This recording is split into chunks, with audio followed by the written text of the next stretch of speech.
they don't use those You, words. you tell a story in the final chapter of your book about a parishioner um, who I will deliberately avoid getting into too many identifying factors, but who came to you and said, "Oh, I try to avoid talking politics because I'm very conservative, and this is not really a conservative congregation, and so I don't want to get people upset." And then you invited this person to help out with the parish food bank, and it seems to have been a bit of a transformative experience. It was after listening to, I don't know, more than a half an hour of download about, people who don't need help, but keep going on and sort of looking for free help, whether it's food or clothing or other kind of entitlements. I said, well, I guess I should have invited you to volunteer at a food bank. And I got a call from this person the next morning saying, oh, I hope you will just delete that. That was the bad me talking.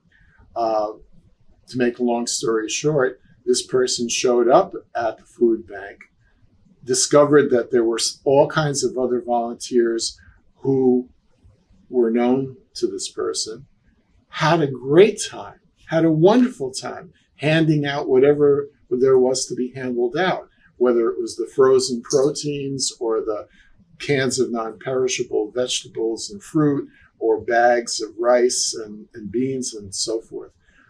The simple act of offering food to people who need it, which is something that goes on in the Welcome Ministries in El Cajon that Father Dave headed up, that go on all over the place. This is almost like the Eucharist. In fact, on the cover of Community is Church's Community, I had a beautiful painting by Father Kuder, who's now dead, a German priest and painter, an artist, which is called The Meal of Sinners. And all it was is a collection of people just like you and me sitting around two hands which were handing out to them bread and wine.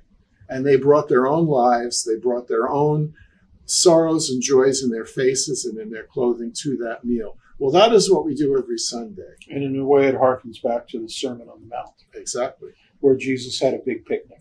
That's right. Just a couple